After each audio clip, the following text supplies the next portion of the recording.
Intuition talks, you gotta listen. I won't lose myself for anybody. I'm not sorry. Yeah. 'Cause you build me up to break me down. Never respect the love you found. And I had a voice inside the back of my mind. I always knew it deep down. You don't deserve me, babe, I won't lie. Got no more tears to cry. Oh, no looking back this time.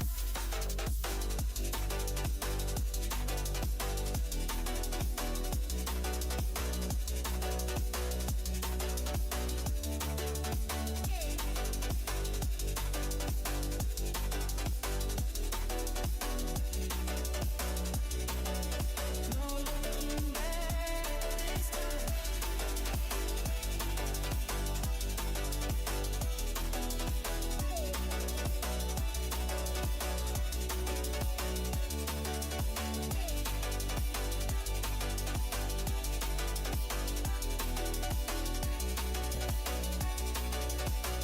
looking back this time.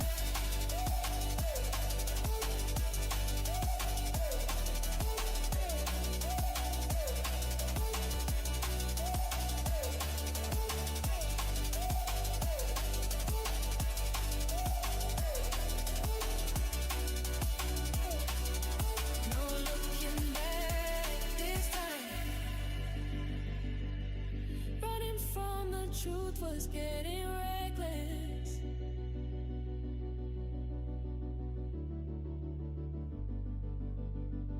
In your arms I never felt protected.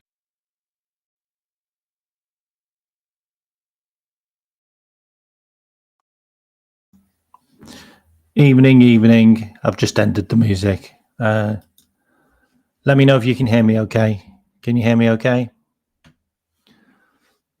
Let me know if you can hear me okay. Can you hear me okay?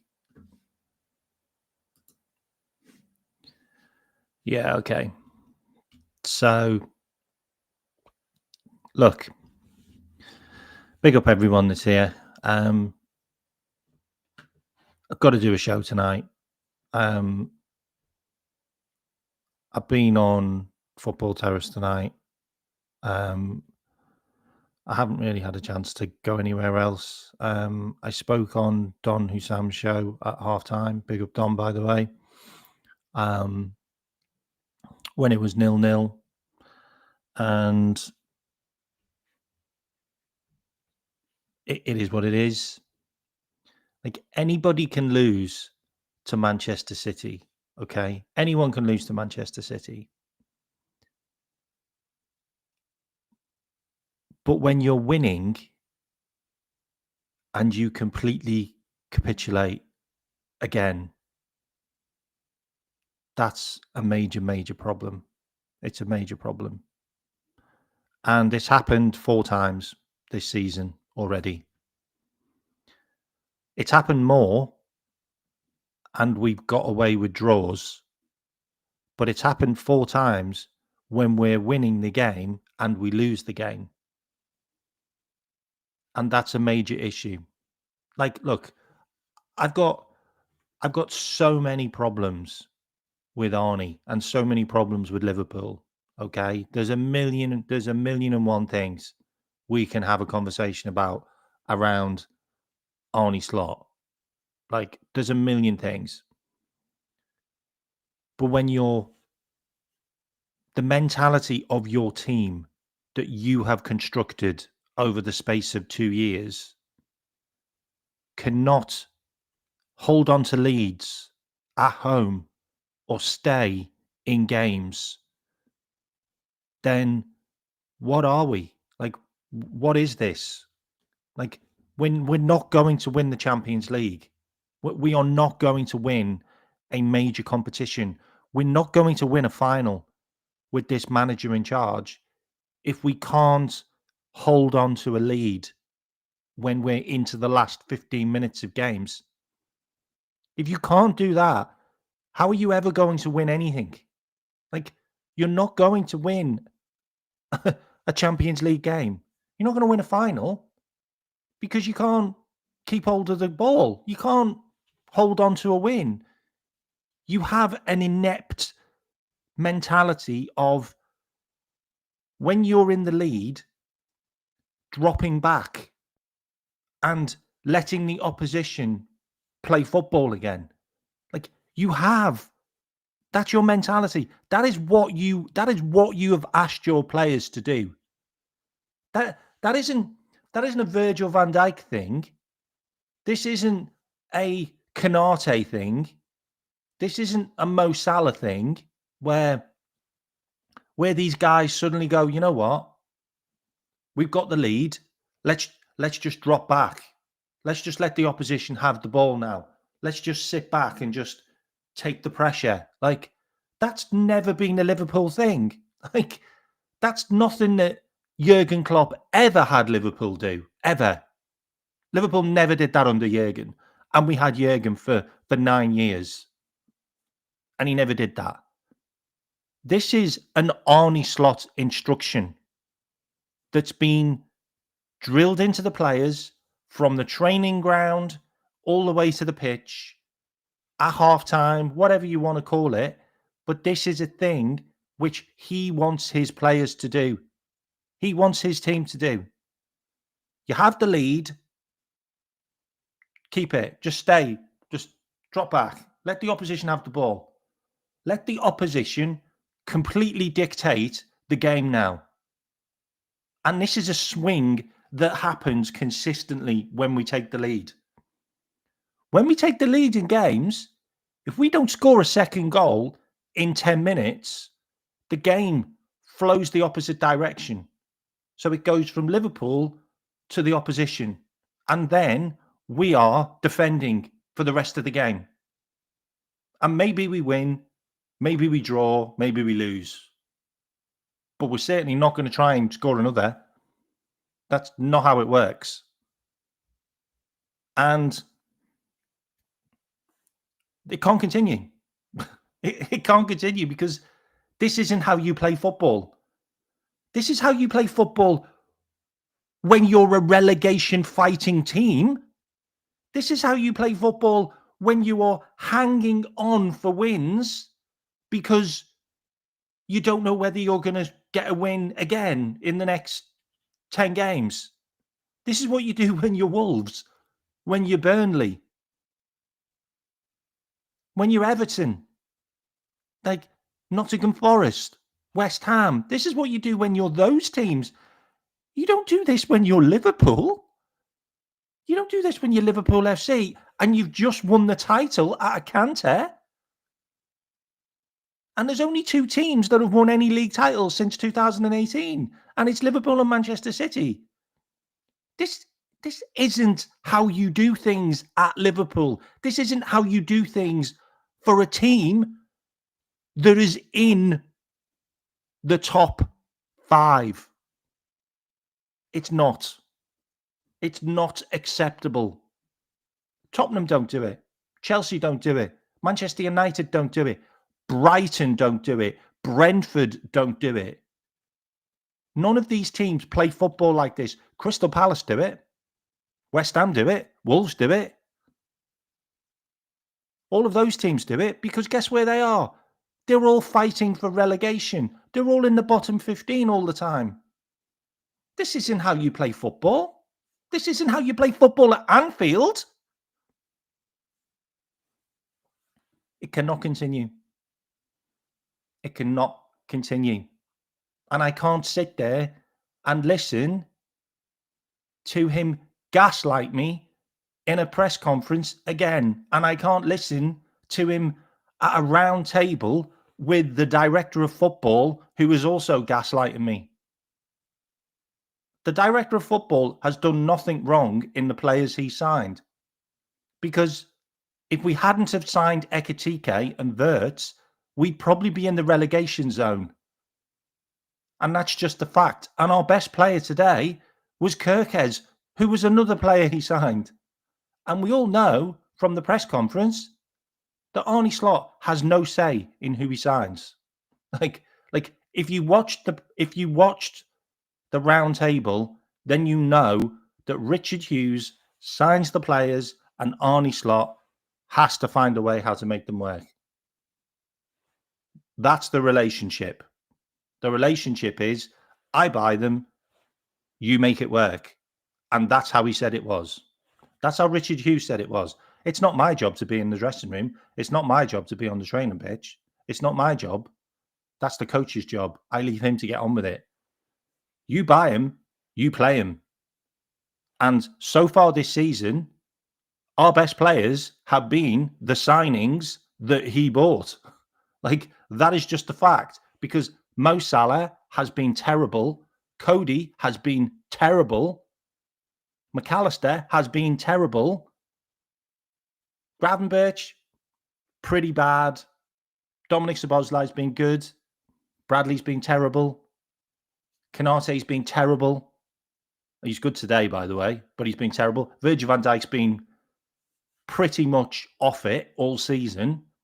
Robbo, he hasn't played really to know whether he's been terrible or not, but he's been Robbo.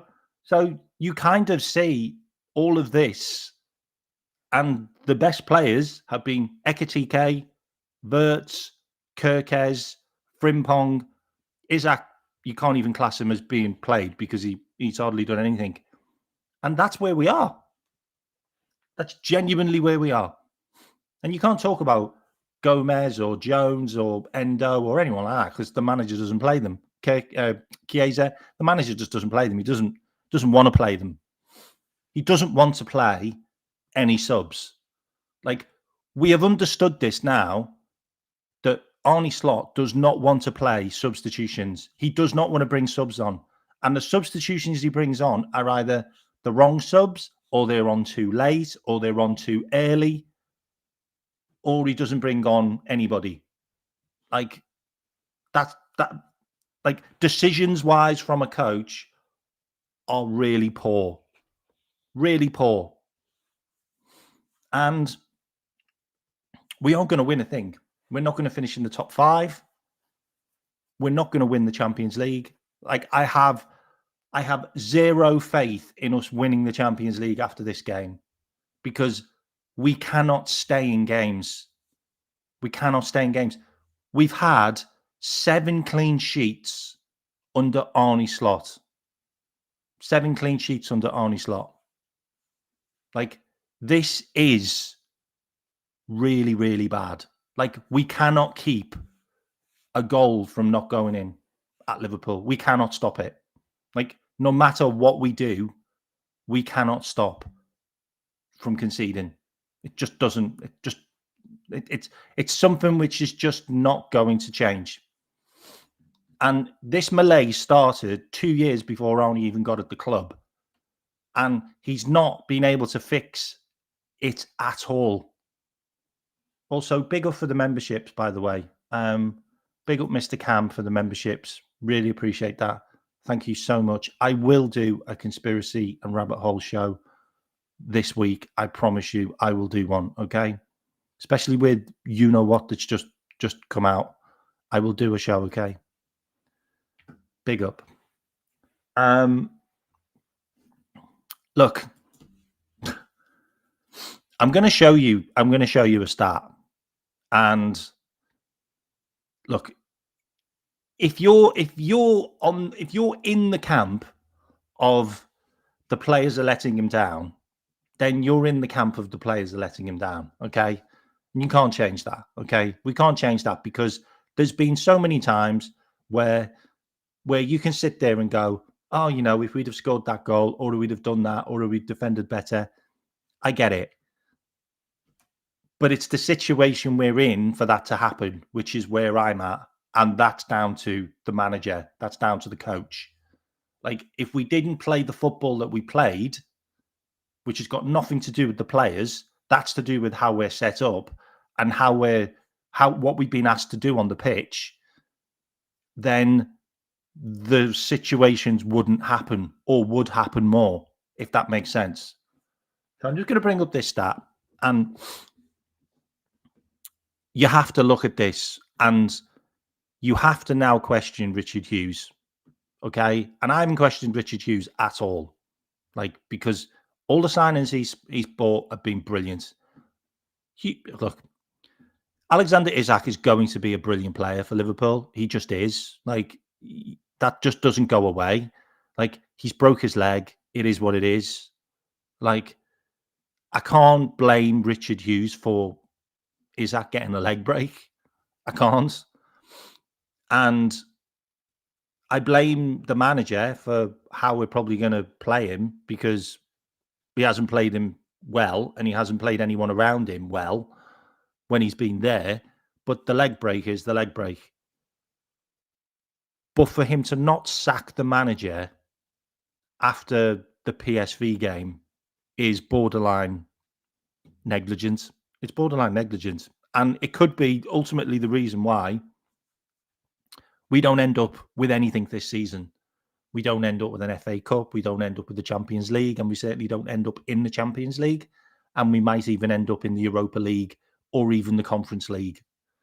So I would blame Richard Hughes unequivocally for that, because he should have sacked him a long time ago. If you lose 9 out of 12 games at any club, you should be sacked. I'm sorry. That's just beyond for me. That's way too far. You're going way into adversity. You're going into a realm which I've never seen a Liverpool manager go into in my lifetime. And I've seen some really bad Liverpool managers. And he's in that. He's beyond that category now. He's beyond the Roy Hodgson. He's beyond the Brendan Rodgers. He's beyond that level now. He's gone way beyond that now. He really has. He's gone way beyond it. And I'm going to show you this image. And I mean, I didn't think it was real, but it is, because it's Michael Reed. But this is real. Liverpool with 6 wins, 6 draws, and 8 defeats, and 24 points in their last 20 Premier League games. Roy Hodgson had done better. This is worse than Roy Hodgson, when Roy Hodgson was the worst. Okay? This is worse than Roy Hodgson when Roy Hodgson was the worst. And Roy Hodgson had, let me give you Roy Hodgson's squad. Okay?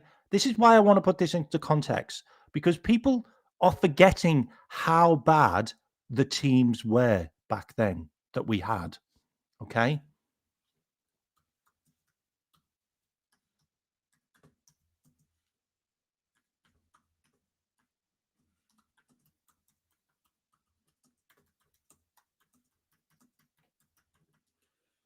Okay, so we're going to look at Roy Hodgson's team when he got sacked. Okay, so we're going to look at Roy Hodgson's team when he got sacked. Okay, so let's have a look at Roy Hodgson's squad when he got sacked. Okay, so I'm going to read it out to you. All right. So Roy Hodgson had goalkeepers. He had Brad Jones. Okay. He signed Brad Jones from Middlesbrough for 2.3 million. Okay. We just signed Georgi Mamadashvili for 28 million, who was voted in the top 10 of the best goalkeepers in the world. Okay. Just putting this into context. Okay. So Roy Hodgson signed Brad Jones for 2.3 million. Yeah. That was his star goalkeeper. Okay. We have the best goalkeeper in the world in Alisson, who won the league the season before. And we signed Mamadashvili as his backup goalkeeper. Okay. So there's your goalkeeper situation. Roy Hodgson also had Pepe Reina. Okay. Pepe Reina was his first choice goalkeeper. All right. He also had Peter Galassi. Okay. Never played Peter Galassi, but he had him as well. Okay. And he also had Diego Calaviero. All right. Who was a player that never played either. He was another goalkeeper that he signed. And then he's got his defence. His defence was Glenn Johnson. Say what you want about Glenn Johnson. I didn't think he was a great defender, if I'm completely honest. But he had Glenn Johnson. He had Daniel Agger. So Daniel Agger, he had Fabio Aurelio. He had Emilio Insua. Not brilliant players, by the way.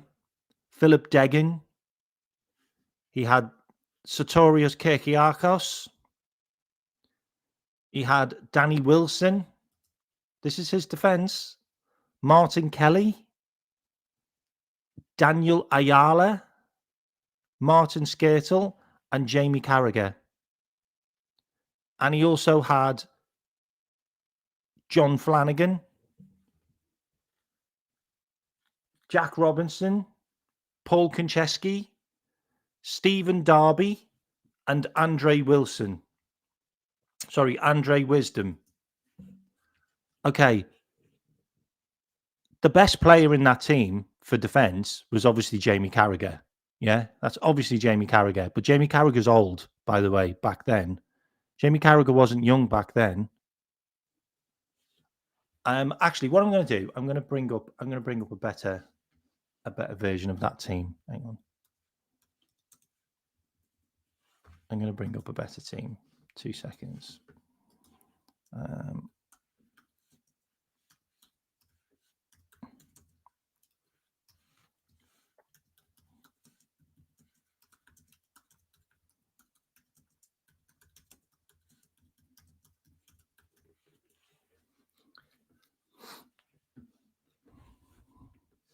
Just going to bring up a better team. Okay. All right. So this is Roy Hodgson's team. Okay. So this was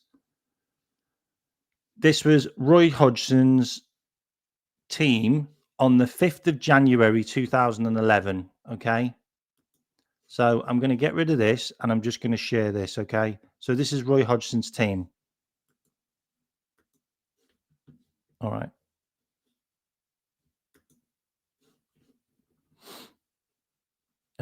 Where are we?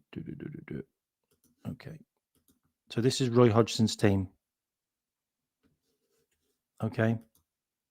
So that was his team on the 5th of January 2011. Pepe Reina, Glenn Johnson, Martin Skirtle, Sortiartos Kirkiagos, Paul Konchesky, Joe Cole, Stephen Gerrard, Lucas Lavea, Maxi Rodriguez, Fernando Torres, and David Engo. And on the bench, he had Daniel Agger, Dirk Kuyt, Ryan Babel. That was his bench. Okay. So we all know that Roy Hodgson didn't have a great team. Yeah. He had David Engog for a start. He had Lucas Lavea, who scored like 2 goals for Liverpool in his entire career. He had Joe Cole, who was terrible. He had that Greek guy, Kirkiakos, who was terrible. Martin Skirtle was awful. I didn't rate Glenn Johnson either. Ryan Babel, I didn't think he was that good for us. Dirk Kuyt was great, but he was old. Maxi Rodriguez, he was getting on a bit as well. And you're looking at Arnie Slot's team. Paul Konchesky as well. Like Paul Konchesky was terrible. But you're looking at Arnie Slot's team. He's got 2 of the best goalkeepers in the world. He's got 2 of the best centre-backs in the world. He's got the ex-Premier League left-back of the season in Kirkes. He's got Andy Robertson, who Still a brilliant player. He's got Conor Bradley, who's an up and coming right back who's played really well. He's got Frimpong, who's absolutely brilliant for Bayer Leverkusen. He's got a midfield of Gravenberch, who was voted the best midfield, best young player of the season. Best midfielder of the season. He's got Dominic Szoboszlai, absolutely sensational. He's got McAllister, who was unbelievable last season. He's got Cody, who was brilliant last season. He's got Mo Salah, who had a Ballon d'Or season. Like, he's still got all these players. He's got Curtis Jones, who had a great season last season. He's got Joe Gomez, who was pretty good last season when he played. He's got all of these players. Roy Hodgson's got David Engo, Maxi Rodriguez, Joe Cole, Paul Konchesky. A central defence of Konchesky, Kirkiakos, Skirtle and Glenn Johnson. Are you kidding me? Are you kidding me? He's conceded more goals than Roy Hodgson did at Liverpool with that team. And Roy Hodgson's playing against Alex Ferguson. Alex Ferguson's still managing Manchester United. I'm pretty sure Jose Mourinho's in the league. There are still unbelievable managers. I'm pretty sure Arsene Wenger was still there. There are big managers still in that league. There's only one good manager left in the Premier League. There's only one good manager. Pep Guardiola. That's it. There's nobody else that I can sit there and go, oh my God, they're incredible managers. No, they're not. And they won't win nothing. Do you think Arteta's going to win the Premier League this season? He's been trying for the last 7 years. What? What are we on here? The Premier League's only been won by 2 teams since 2018. Liverpool and Manchester City. Do you think it's going to be any different this year? Because Pep's probably still going to win the league. And you have our manager struggling against everybody. Struggling against championship managers. Daniel Farke has took 4 points off Liverpool this season. Daniel Farke's took 4 points off Liverpool this season. Championship manager. What about Briggs, the Sunderland manager? He's already took 2 points off Liverpool this season. Reggie Brins or Reggie Briggs. This is what we're working with. This is what we have. Sean Dyche has took 3 points off Liverpool already this season. Sean Dyche. This is what we are working with. We need to take a step back and just stop believing that there's going to be any change. Every time we get a win, there is a false dawn that everybody jumps on. They all get on board this copium train that's going fucking nowhere. This copium train's going nowhere. And I've said this. Mike Dass has said this. There's not many that have come out and said this repeatedly. Cal from Coppish has. Big up people that deserve the big ups. Tom Little's on this. Tom Little, Cal, me, Mike Dass, Donu Sam's on this train. We've all been, we all know where this is going. We all know where this is going. And all this false dawn, false hopes. Oh, we beat Carrier-Bag. Big deal. Big deal, we beat Carrier-Bag. Okay. Oh, we beat Newcastle. We also went a goal behind to Newcastle, if you remember. We were under the cosh for 40 minutes, 35 minutes against Newcastle at home. If you remember that. Do you remember that? Because I remember that. I remember the first half, we were shit. I remember that. I remember the first half being shit against Newcastle reserves, by the way. Against Newcastle reserves. Remember that. Newcastle reserves. Because they didn't have any of their midfield. They had defenders that went defenders normally for them. Oh, and they didn't play any strikers that they paid loads of money for. They played Anthony Gordon, who hadn't scored an open play goal in a year. Oh, and what did he do against us? He scored an open play goal. But everybody jumped on the bandwagon. Everyone jumped on the bandwagon because we need something to be happy about. Oh, we've turned a corner. Oh, and then Virgil van Dijk does an interview. And when Virgil van Dijk or any Liverpool players do interviews, it normally means that they are going to play shit in the next game. And did Virgil van Dijk play shit in the next game? Yes, he did. He had a stinker against Manchester City. Yes, he did. He had a stinker. And the problem is, a lot of the fans are to blame. A lot of the fans are to blame because they still keep on cheering his name. There's been no protests. There's been no boycotting. There's been no booing. Like, the only person who got booed today was a guy that we didn't sign, which is weird.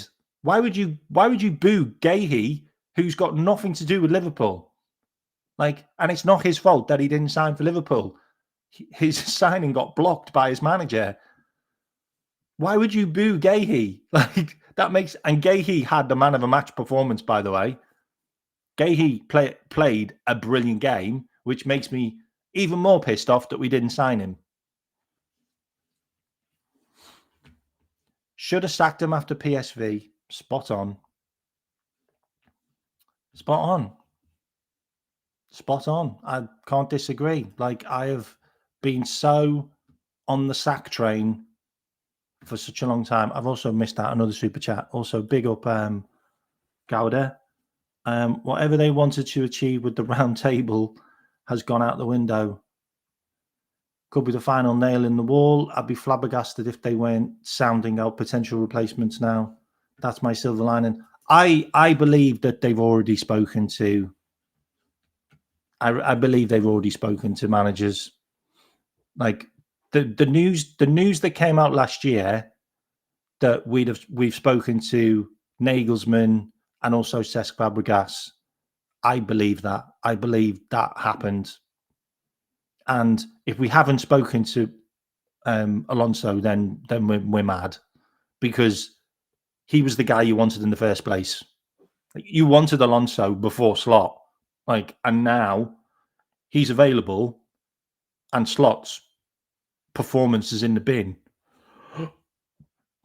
Like, Slot's performances are in the bin. Like, Liverpool created nothing until what, the 65th minute?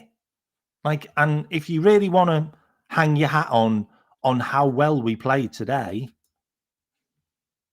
this is our XG, like 1.2, and most of that comes down to the Ekitike miss.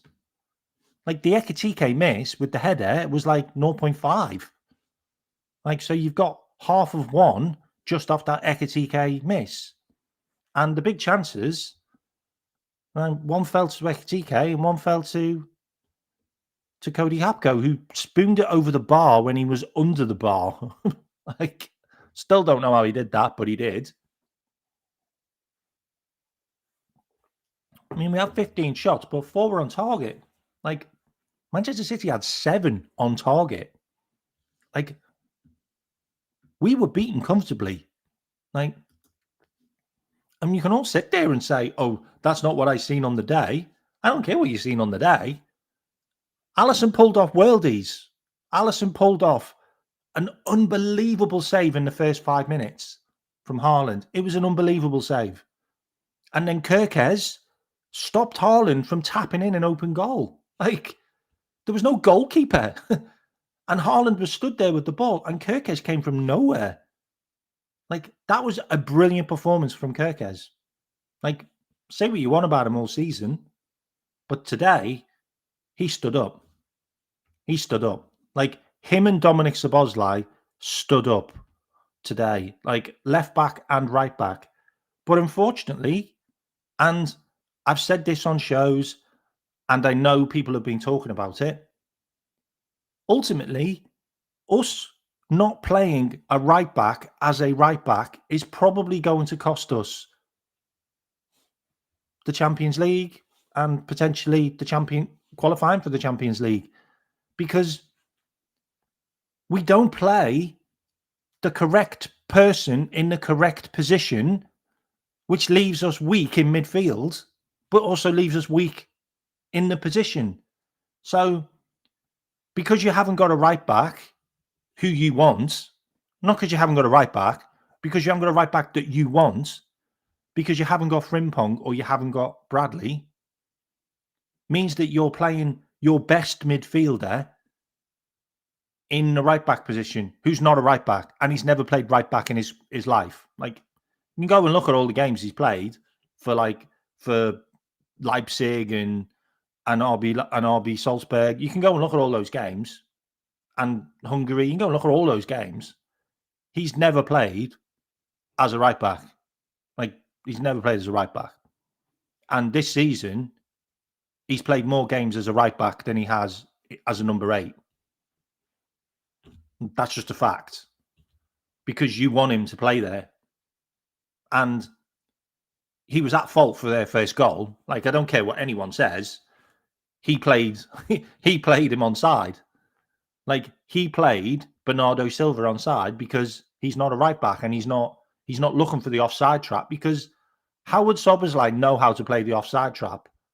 Like, he's not a defender, so he's not got the offside trap drilled into him. You're asking a guy who's never done that job to play people offside, like in the box. That's not his job. He's never done it before. So you wonder why he was stood there looking around and he played him onside. Like, that's just the way it is. Like, he shouldn't have been there.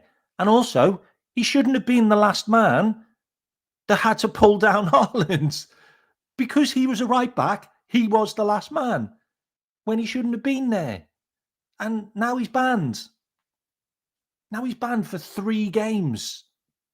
3 games he's banned for. Like, what are we doing here? Like, you have a guy who is a right back. Whether we're all sat here going, oh, well, you know, Calvin Ramsey, he's obviously not good enough. How will you ever know if he's going to be good enough if you never play him? If you never play the guy, how do you know he's never going to be good enough? Because all I know is he was really good against Crystal Palace. He was our best defender. And when I seen him play for Liverpool before he got injured and before he got sent out on loan, he looked okay. He looked as good as Bradley did. So I'm sat there going, and can he be any worse than your best midfielder in there? Can he be any worse than your best midfielder in that position? Who, by the way, we've lost games and we've conceded goals because of Dominic Szoboszlai as a right back. Because he's not a right back.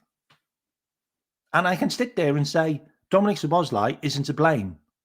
Well, no, he's not to blame, because he's been put in a position which he's not comfortable doing. Like, and I was watching Kopish before, and Cal had this argument on the channel. Like you're putting a guy in a position to do stuff that he's not comfortable doing. Like, he provided so many good passes forward to Mo Salah. If he's higher up in midfield, he provides those passes to Ekitike. He does.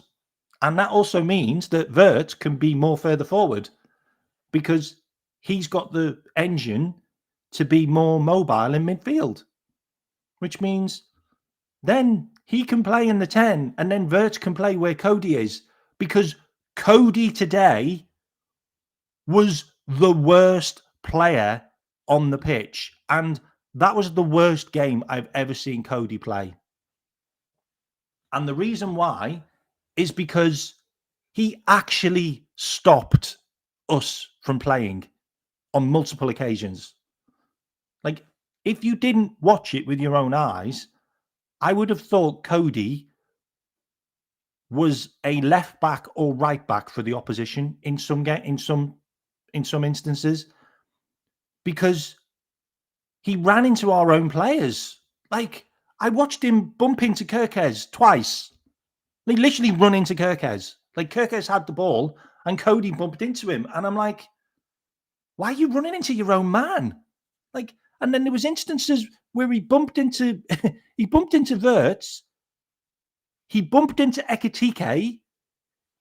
He made defenders run into Ekitike's space because he went into Ekitike's space.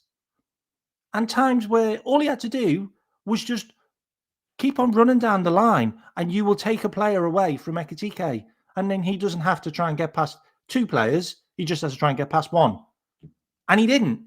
He run into the box. And then Ekitike would be like, what are you doing? Like, and you could also see in the game that our own players did not want to pass to him.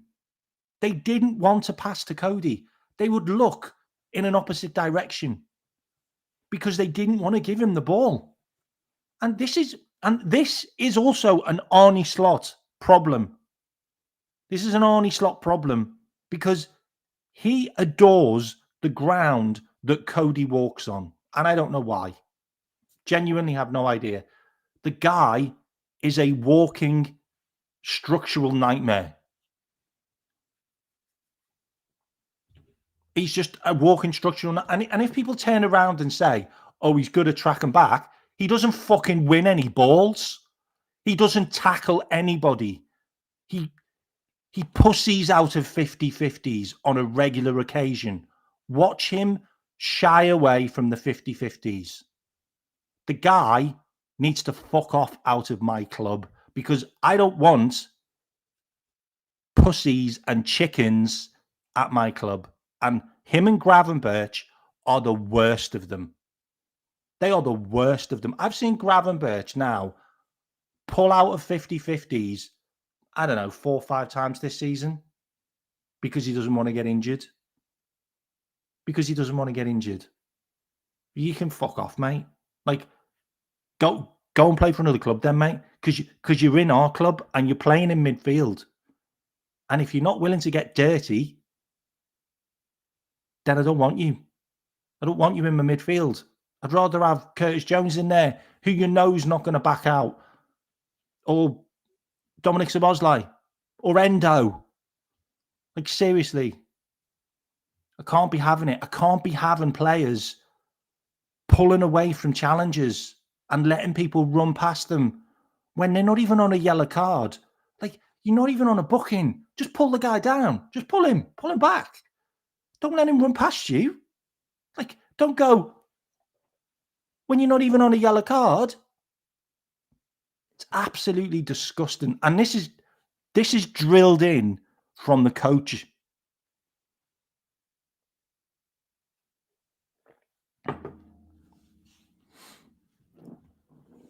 Oh, it makes me sick. Think about it though, Eric. Like, he's got this fetish with PSG. We play nothing like PSG. Nothing like PSG. Like, PSG are consistently getting red cards. Like, they're taking players out. Like, PSG get in. They get dirty. Like, they fight.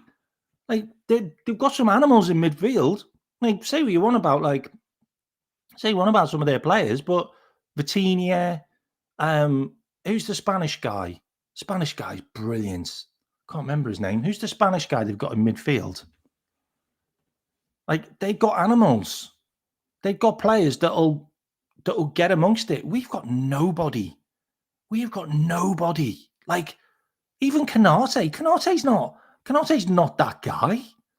Like, he's not that guy. Like, He tried to win a header with Haaland, and Haaland just pushed him off like he was no one. Like Fabian Ruiz, that's it. Fabian Ruiz, absolutely little animal. He's not little, is he? He's about 6'2" or something. But man, I can't watch that. I can't watch that. Like Mo Salah, like say what you want about Mo Salah, but Mo Salah was in the thick of it all day, all night, constantly getting dragged on the floor, pulled back, fouled all over the place. Like nothing. Cody didn't even get a foul. Like nothing. Like Wirtz didn't do anything either, by the way. Ekitike didn't really do anything. Like we've got a lot of players that have got no dog in them. No dog. Like Mo was involved in everything today. He should have got a penalty, to be honest. But Mo doesn't win. Mo doesn't win fouls, like just because it's Mo. Like I don't know why.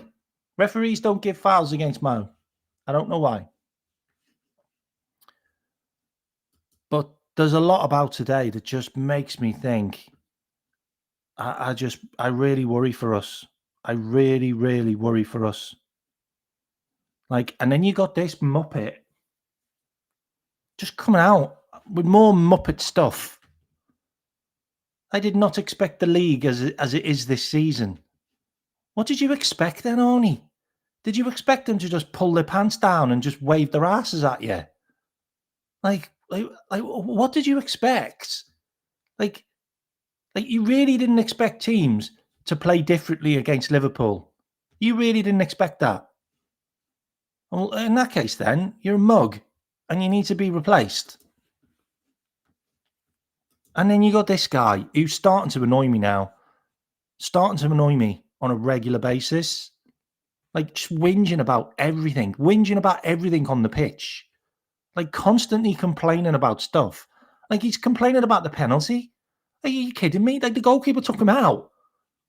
Like the guy was going nowhere, by the way. And Allison just did what Allison does, and he does mad stuff sometimes. But like he pulled off a couple of worldies today. I can't really bang on him too much. Like it wasn't his fault for the goal. Like it was for the penalty. But this guy coming out waffling on again, like stop doing interviews, Liverpool players, because you're not good enough. You're not good enough to do interviews right now. Like I don't understand why you're doing interviews when we are here.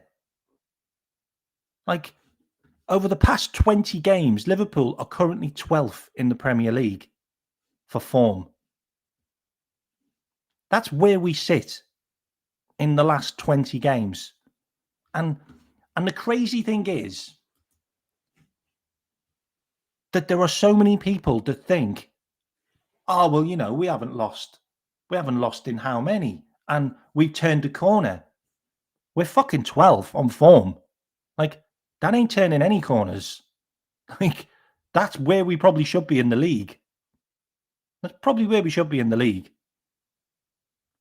Won 6, drawn 6, lost 8, conceded 28, scored 30. Sorry, scored 29, conceded 30. This is sackable form.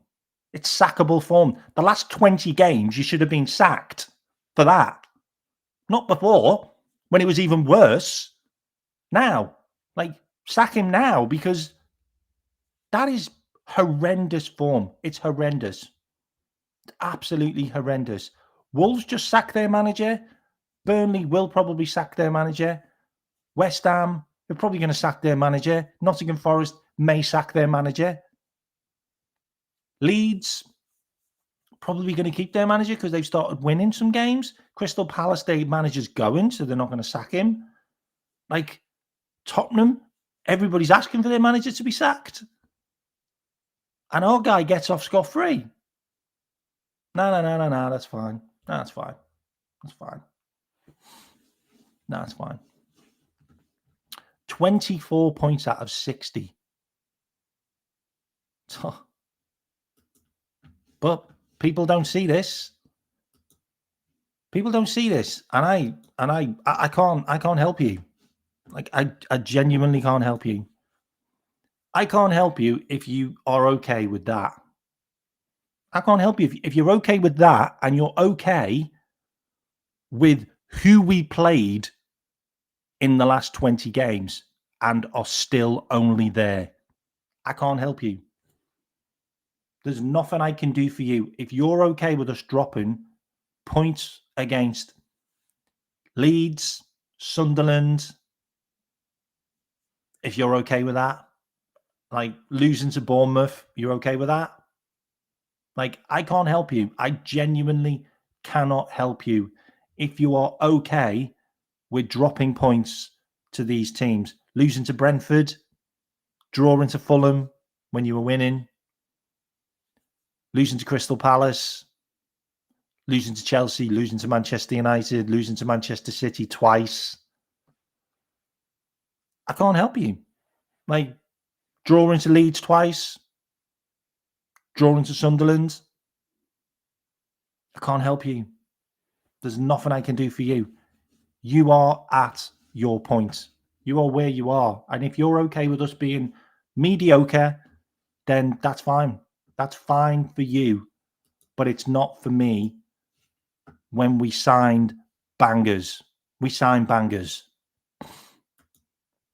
And we just keep on with the bad news. Keep on with the records.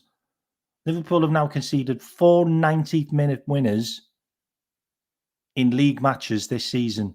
Only the joint most by a team in a single Premier League campaign. Watford, West Ham, and Watford and Southampton have all done it. Listen to those names. Watford, they got relegated. West Ham, they were shit that season. And Watford, who got relegated again, and Southampton, who got relegated. We're in that clientele. We're being talked about against those teams. We just won the title last season. And we're being talked about with those teams. My God.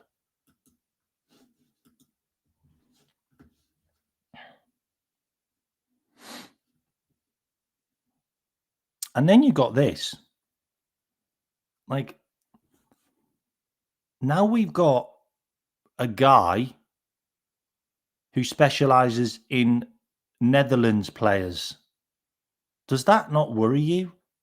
Like, genuinely, does that not worry you? Because that really sends shivers down my spine now. That we've now got a scout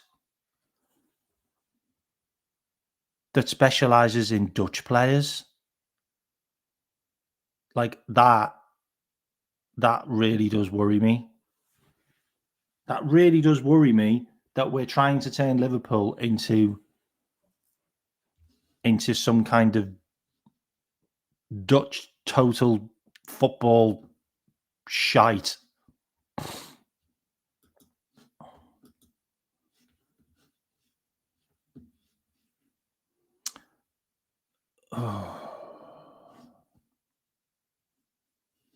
And today,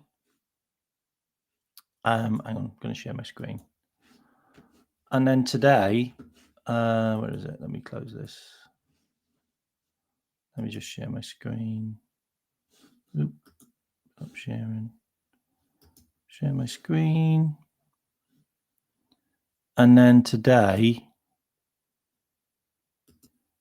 we've got, where is it?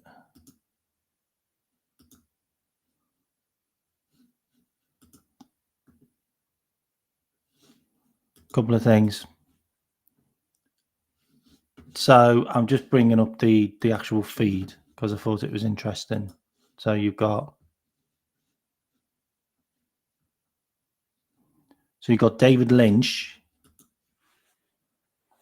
has not held back.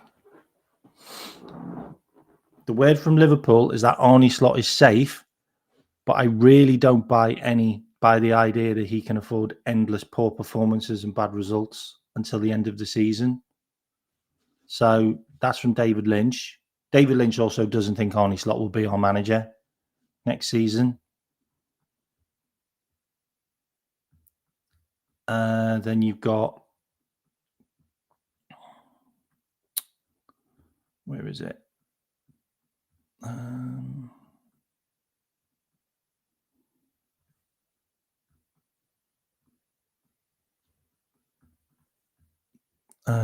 Bear with me. So you got Mo Salah linked with Saudi. Harvey Elliott's just completely wasted form. Then you've got Jeremy Jacquet with a shoulder injury, which means he's not going to play for a while, which is terrible. Then you've got more stupid adverts that we keep on doing. Then you've got where is it? There was something I wanted to bring up. There was something I wanted to bring up. Oh, then you've got how much we paid for Rio, who doesn't play. Didn't even come on as a sub, by the way.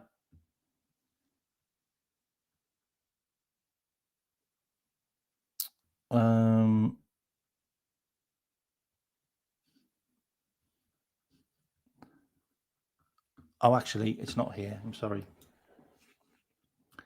Sorry, it's not here. It's in my pictures. Let me bring it up. 2 seconds. 2 seconds. I wanted to bring this up. Where is it?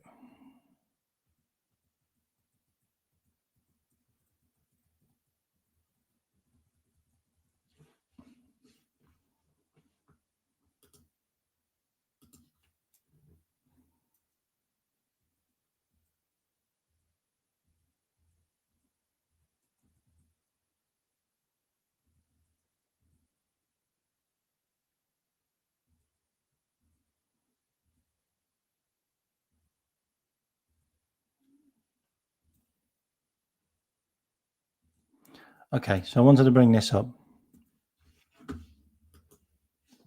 So there's a lot of people that have talked about the squad.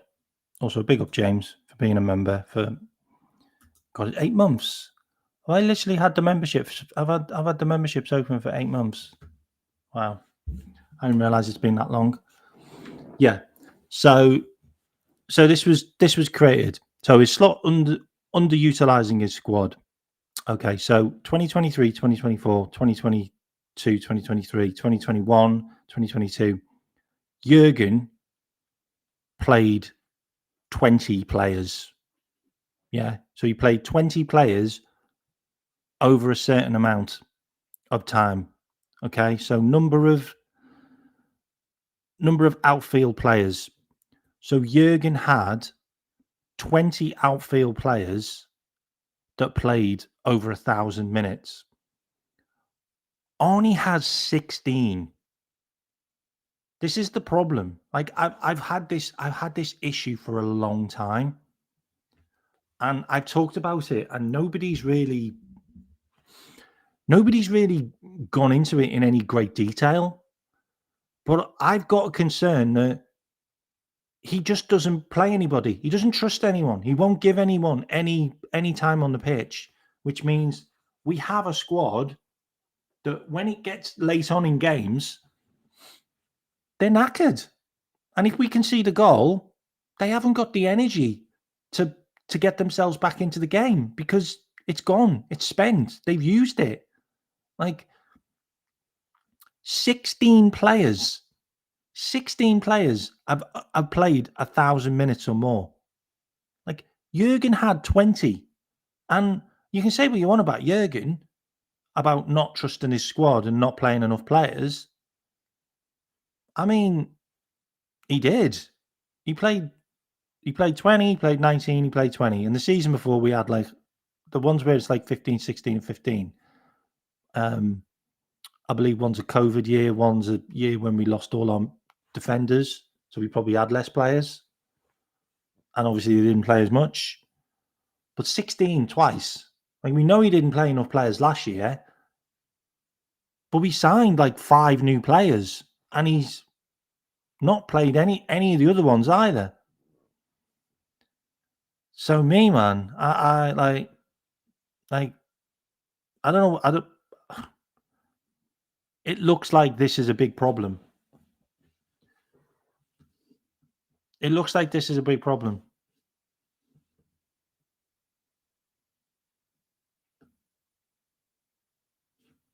Sorry, mate. Sorry about that. Sorry about that, mate. All I'm doing is I'm just giving you the data. That's all I'm doing. I'm just giving you the data, and I'm going to give you some more data as well because I like doing that. And this is also the data I want to give you. So I'm going to take the chat out, make this bigger, and this is a complete breakdown of our entire squad and how they played and when they played. And I can't help you if you think the players shouldn't play, but there are so many games that we should have played players. Like, we should have given them some game time. Like, we really should have, and Mo should have had a bit more of a break. Dom should have had a bit more of a break. Canate should have. Virgil should have. There's players that should have just had a bit more of a break, come off for 10 minutes here and there, but he just doesn't do it. And look, Mamadashvili just hasn't played, like, full stop. Like, he's been on the bench all season. Look, all season. He played against Southampton at home. Yeah, that's in a cup competition. And he obviously played the games where Ali was injured.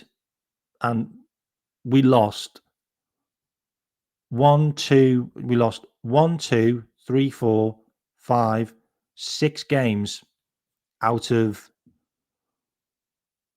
1, 2, 3, 4, 5, 6, 7, 8, 9, 10. We lost 6 out of 10 games that Mamadashvili played in. And I'm not saying it's Mamadashvili's fault, but it also could be. Like, because he played the games and we lost. So I just want to put that out there. Like, we lost a lot of games that Mamadashvili played in. So whether he's good enough or not is, we can stand by that or not. But we lost 6 games that he played in. We've only lost 1, 2, 3 that Alisson's played in. Do you know that? We've only lost 3 games that Ali's played in. That was Crystal Palace away. That was Nottingham Forest at home. In fact, no, it wasn't, because Ali was injured. Actually, did Ali play? No, Nottingham Forest at home. And Bournemouth away. Oh, 4 games we've lost. 4 games we've lost with Ali in goal. 4 games. It's pretty crazy. I do think it's pretty crazy. And we've lost 2 games that we played. Sorry, we've lost 1 game that we played Woodman, Crystal Palace. But Mamadashvili, we've lost 1, 2, 3, 4, 5, 6. Actually, we lost 7. Shit. We lost 7 with Ali. With Mamadashvili. 7 games with Mamadashvili out of 10. Wow. That's pretty insane. Anyway, so now we need to talk about some other players. So Joe Gomez, yeah? Joe Gomez was on the bench for 1, 2, 3, 4, 5, 6, 7, 8, 9, 10, 11, 12, 13. Joe Gomez has been on the bench for 13 games. Those 13 games, we've lost 1, 2, 3, 4,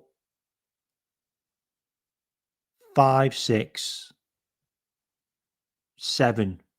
We've lost 7 out of 13 games that Joe Gomez has been on the bench. Maybe Joe Gomez could have played some of those games. I'm just saying. Or maybe we could have put him in the game to actually do something.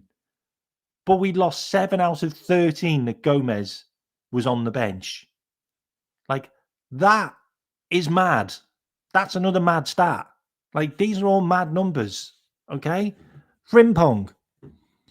Frimpong's been on the bench 1, 2. He's only been on the bench 2 games. Okay? Out of those 2 games, we've lost 1. Okay? But Frimpong's been on the bench, not a lot, but he's been injured. 1, 2, 3, 4, 5, 6, 7, 8, 9, 10, 11, 12, 13, 14, 15, 16.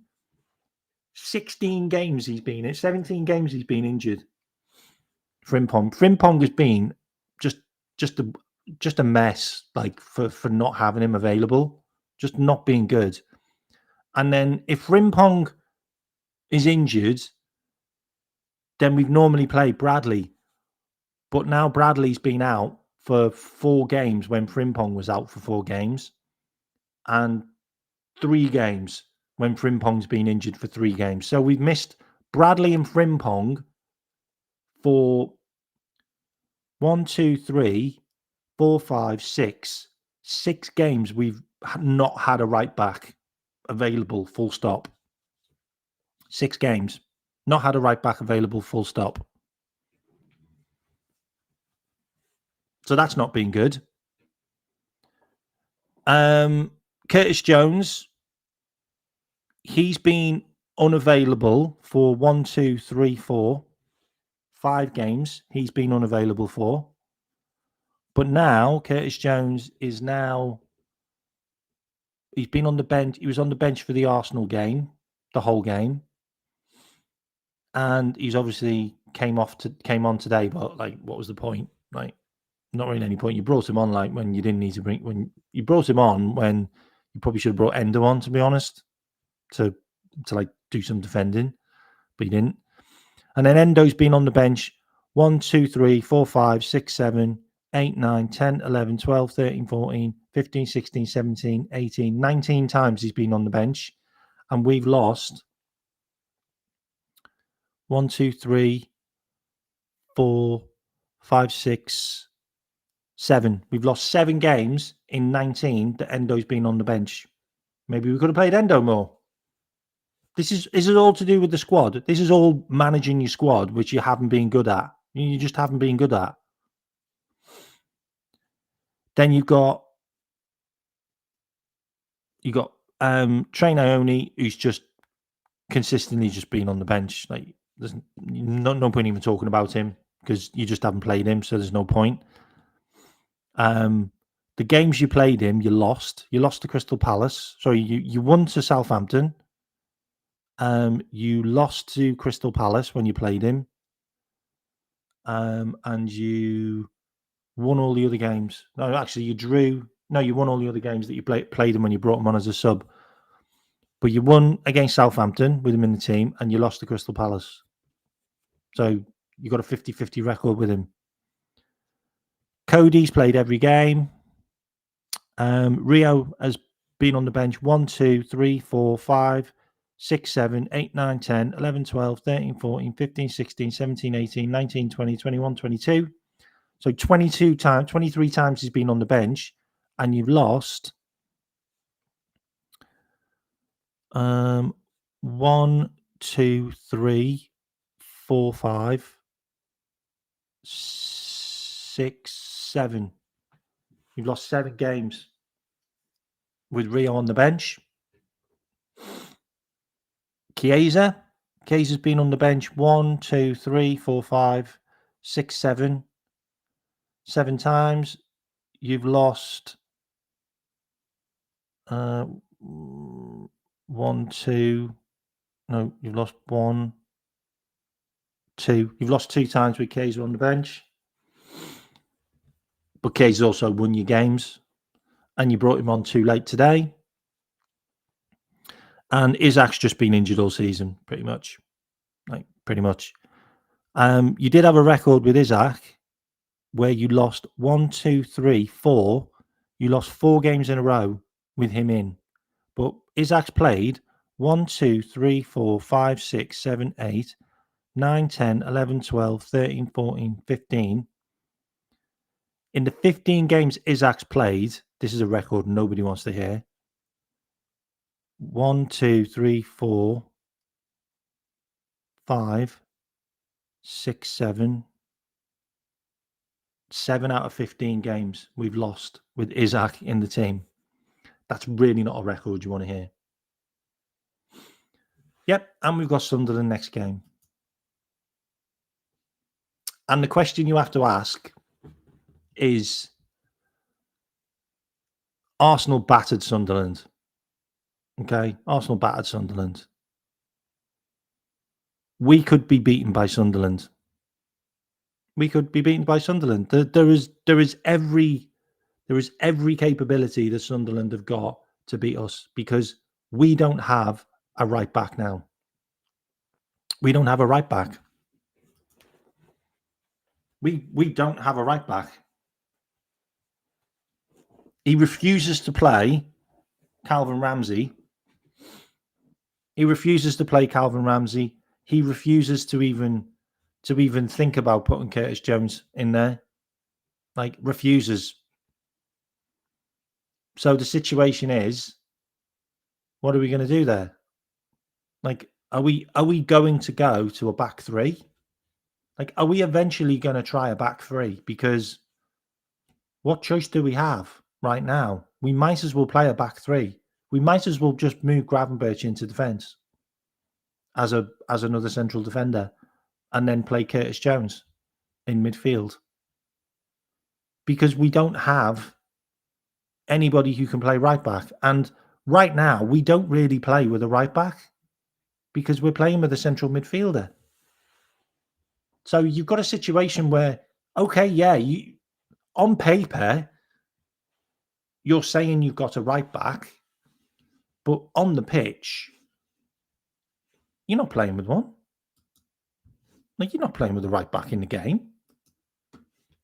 Like, it's very rarely in the position. Like, it's Canate covering. So you're in a situation where we've got games coming up, and I'll put these on the screen because we've got games coming up, and I don't feel confident. I don't feel confident that we're gonna win any games coming up. So these are the games here. I mean, I can just give you some horrific stats. Like, Liverpool have conceded 10 goals during the final 15 minutes in the Premier League in 2025-2026. Like, do you want to know that stat? Like, that's a stat. 10 goals we've conceded in the last 15 minutes in the Premier League this season. 5 in the 76th to the 90th minute, and 5 in 90 minutes plus. That is how bad Liverpool are this season. That's how bad we are. Like, some of the numbers would genuinely piss you off. Like, because I was on the terrace earlier today and I was bringing some of these numbers out. Like, defensive performance, we conceded 33 goals, 7 clean sheets we've had, and 16 goals conceded from set pieces. And right now this season, we concede at least 1.75 goals a game. That's almost 2 goals a game we concede, Liverpool, under Arne Slot. But we haven't got a problem. We have not got a problem. There's no problem at all. Like, and the breakdown of goals is we conceded 20 goals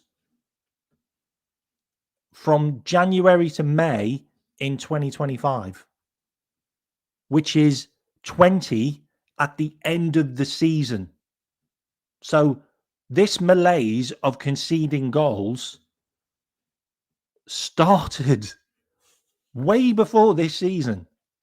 This started in January when we basically switched from Jurgen to Arnie's tactics. And I've had this argument with so many people. I've had this argument with so many people who still believe that Arnie Slot won the league with his tactics. No, he fucking didn't. No, he just didn't. He just did not. Liverpool won the league with Jurgen's players and Jurgen's tactics until Arnie really implemented his in January onwards. And that's when we've nosedived. That's when we've nosedived. That's when we started conceding set pieces. It's when we started conceding more goals. It's when we started playing shit football. And we stumbled over the line to win the league. Like, I don't care what anyone says by saying, oh, we won the league with 5 games to go. We absolutely stumbled over the line. Like, Arsenal had so many opportunities to claw back the title challenge, but they didn't. They didn't. How many times did we sit there and go, oh, we drew? Arsenal just win now and they get 2 points back, and then they drew. And you're like, whoa, that was lucky. That happened loads of times from January onwards. It really did. But these numbers don't get any better because then we conceded during 2024, 2025. Like, that campaign was 41 goals. Like, 41 goals. Like, we've already done 33 and we've still got loads and loads of games to go. Loads of games. We just have, like, and look, 11 wins, 6 draws, 7 losses. And it's obviously got the Manchester City game in here now. But these are the only wins we've had since September. And I really want to put this out here to people. What are you hanging your hat on?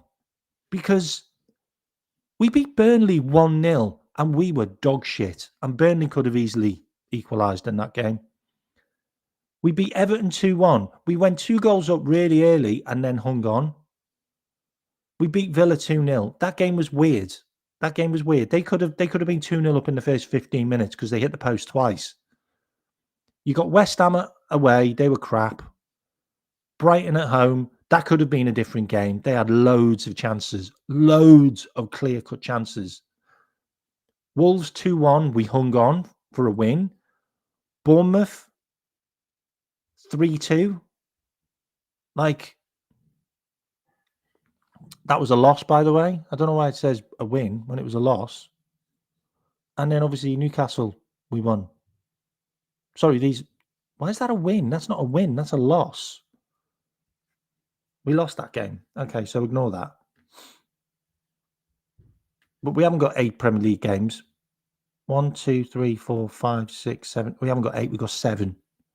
We lost to Bournemouth. 7 Premier League wins since September. Like, and we can carry on. Like, we can genuinely continue with the metrics. Like, we can continue with the metrics. Like, all of our clean sheets have had Canate in them, by the way. Just want to point that out. All of our clean sheets have had Canate in them.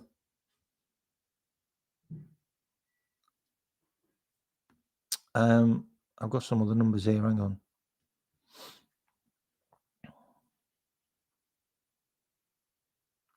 And then you've got 4 games we've now lost in the last 15 minutes of games. Crystal Palace, Chelsea, Manchester United, and now Manchester City. Like, we have to play Crystal Palace. We have to play Chelsea again at home. We have to play Manchester United away. Like, we've already lost to these 2 teams this season. Like, are we going to go a season? Are we going to go a season where we lose both games we lose both games to Chelsea and both games to Manchester United and both games to Manchester City. Are we going to do that? Like, I don't remember the last time that ever happened. Like, I'm gonna search. When was the last time LFC lost both games, home and away, to Chelsea, Man United, and Man City?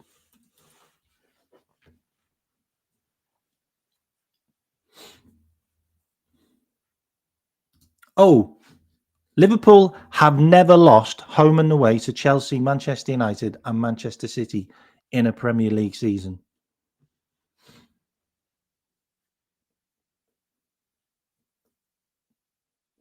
But guess what? It's pending. It's pending. Because we've lost to Manchester City twice. We've lost to Chelsea and we've lost to Manchester United. It is pending. Manchester City, prior to the 8th of February, loss at Anfield, had not beaten Liverpool at home and away since 1936. Manchester United's 2-1 victory was the first win at Anfield in nearly a decade. This is what Arne Slot is giving us. How is this man still in charge? How is this man still in charge when we are now bringing up historical records? Like, we're now bringing up historical records. Like, the Invincible era, Liverpool notably went an entire season without a single home loss between 2017 and 2020, making a double loss against multiple rivals mathematically impossible. This is how bad we are. That we're now giving Manchester City a double over us, and it's never been done since 1936. Manchester United haven't won at Anfield in nearly a decade.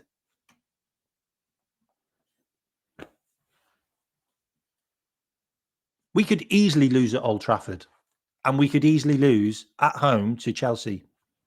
That could happen. Why could that not happen? Why do you think that could not happen? Is there anything that's given you any confidence that we don't lose to Chelsea? Like, everybody thinks we're going to lose to Sunderland. How many people think we're going to lose when we play away to Sunderland? Like, that's in a couple of days' time. Like,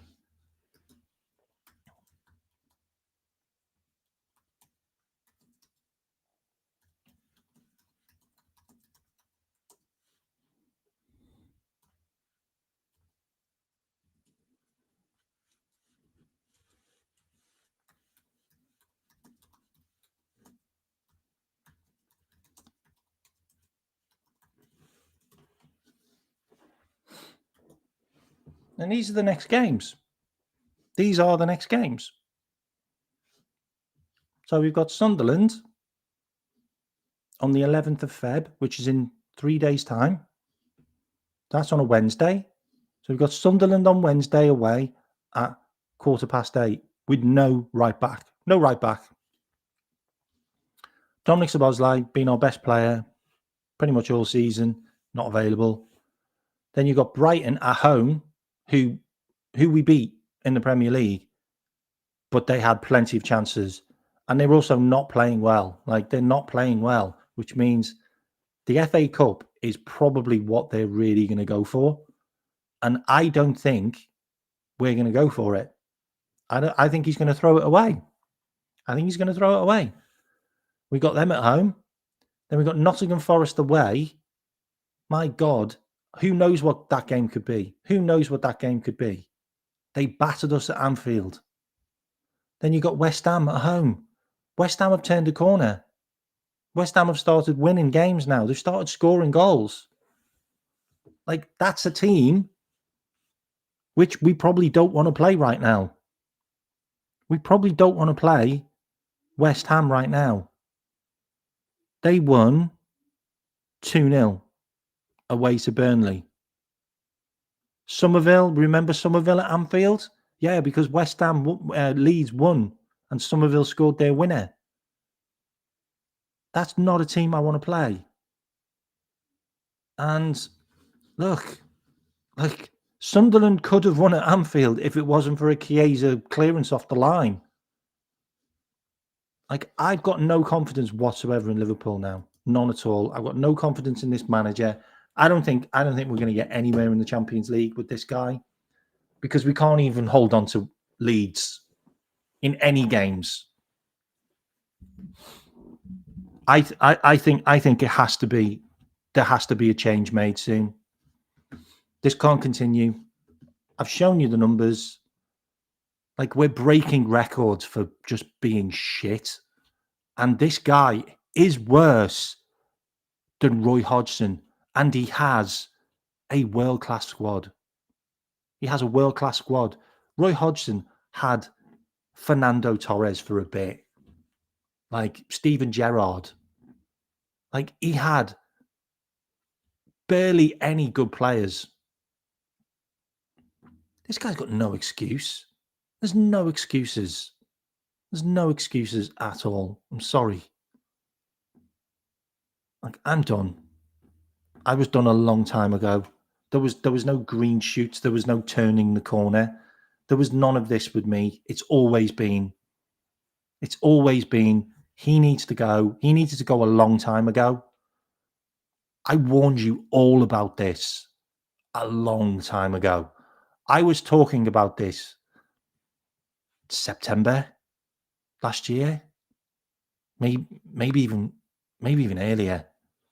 Like, I warned a lot of people about this, that this football is not sustainable. And I talked a lot about those wins that we got that were lucky. It can't continue. Like what are we doing here? Like, we've lost to Manchester City now. Who was shit? Who was shit, by the way? They were shit. They were shit at Anfield. They were shit against Tottenham. We lost to Manchester City, who can be got at quite comfortably. We lost to Manchester City. We crumbled. We lost to Bournemouth away. We crumbled. Like, we are not good enough. This guy is not good enough. He is not getting the best out of anything we have. I haven't seen any patterns of play, full stop, under this manager since he took charge. I've seen Jurgen's squashbuckling football for the first 8 months. For the first 8 months when Arnie was there, it was just recall. We know how to do this. We can carry on doing it. But now he's got full control. It's ass. It's stinky. Anfield's quiet. The players run into each other. The players bump into each other because they don't know where they're supposed to be. Like, Hugo Ekitike and Wirtz are basically single-handedly dragging a fucking corpse around. And Dominic Szoboszlai. Like, they are literally dragging Liverpool around right now. And Kirkez is just like putting in monster performances in some games. Like, the first half, he moved Kirkez into midfield. Like, I didn't even understand that. Like, why did he put Kirkez in midfield? Like, that was weird. Like, I'm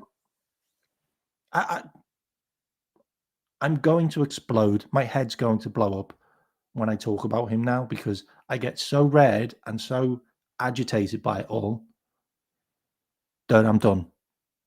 Like, and anyone can lose to Manchester City. I get it. But we were winning. We were winning to Manchester City and we were all over them. And then we scored and we all just sat back and started smoking cigars and started having kumbaya at the back, and we lost. It's down to the manager. Down to the manager. And look, if you don't think we're going to have a summer clear out, then I don't know what you're watching, because if we keep this guy, we are getting rid of 7 players easily. Easily 7 players are leaving. Easily 7 players are leaving. Endo's gone. Jones is gone. Robbo's gone. Konate's gone. Chiesa's gone. That's 5. I haven't even talked about Ramsey will go. Do you think... I mean, do you really think Rio's going to stick around? He'll go out on loan. Trainioni will go out on loan. Like, midfielders, McAllister's been talking about leaving. Like, I can tell you this, if we get another manager, Cody Gakpo's gone. He'll be getting sold to Bayern Munich. Mo Salah could go. They're talking about life without Virgil van Dijk. Like, they are openly talking about life without Virgil van Dijk. So, we're going to be fine when Virgil leaves. What? What do you mean Virgil's leaving? Like, Virgil could stay for another 2 more years. He could go. Alisson, you think Alisson's going to stick around? Like, there are so many players that could leave Liverpool because this guy doesn't treat players well, and they don't want to fight for their place. They do not want to fight for their place. Gomez is gone. Gomez is gone. I've just listed about 10 players. Just listed about 10 players. Like, if you think Mo Salah's staying under this guy, then you're mad. You're mad if you think Mo Salah's going to stay with this manager. There are a lot of Liverpool players that will be on the phone to their agents. If we finish outside the top 5, which is very likely, very, very likely, they'll be on the phone to their agents going, get me a Champions League club. Get me a Champions League club. And you wonder why Dominic Szoboszlai hasn't signed a new contract. Probably because the guy's being fucking asked to play right back every game. You wonder why. Go figure. Yeah. Done. Done with this guy. If we lose to Sunderland and he's not sacked, then there needs to be serious conversations and the fans need to revolt, because this cannot continue. Because we could end up with Atletico Madrid in the final 16. We could end up with Atletico Madrid in the final 16. We could end up with Juventus in the final 16. We can end up with Galatasaray, who beat us, by the way, in the final 16. Like, and you think we're going to breeze through? You think we're going to breeze through those games? You think Simone isn't going to play shitball? You think he isn't going to try and play shitball because for some reason he didn't play shitball against us in the league? But I tell you what, he will in the knockouts. He will in the knockouts. Me? Nah. Look, there's a lot of people that think like we could finish in the top 5. I genuinely said I wouldn't be surprised if we finished 10th. Like, I genuinely said our form could put us in 10th place. Like, the form in the last 20 games puts us in 12th. And they're supposed to be the easy games. We've still got Manchester United away. We've got Chelsea at home. We've got Tottenham. We've got hard games. We've got to play Brentford at home. We have to play Sunderland away. We have to play West Ham at home. We have to play Crystal Palace at home. We've still got tough games. Everton away. Everton just beat Fulham. We drew to Fulham. We've got to play them away. We've got to play Fulham at home. Like, we've still got games left that we could lose. Aston Villa away. Like, it's not going to get any easier. And then we've got Champions League, who we could play Atletico Madrid twice, and then we could get PSG in the next round. We could go from Atletico to PSG to Arsenal. Like, you think we're going to get past them the way we play? Like, we can't hold on to leads, and we also can't seem to play well in competitions that we need to hold on to a lead.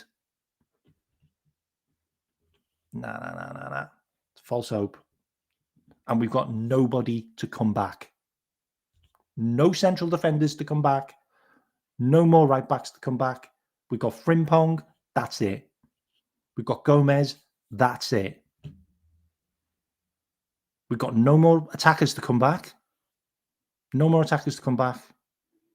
We are at the bare bones of a squad. At the bare bones of a squad.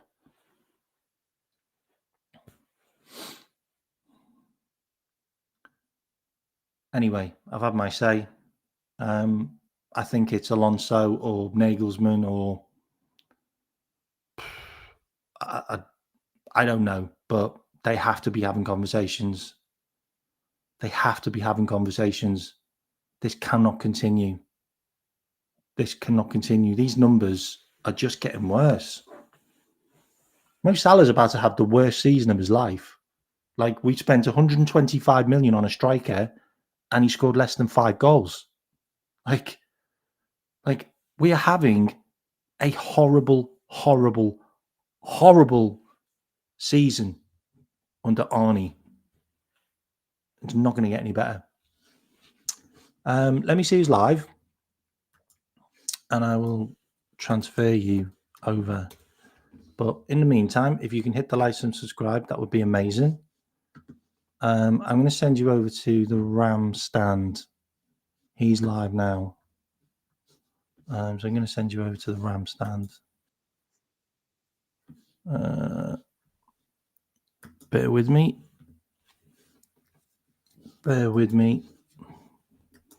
That's if he's got. That's if I'm allowed to redirect to him.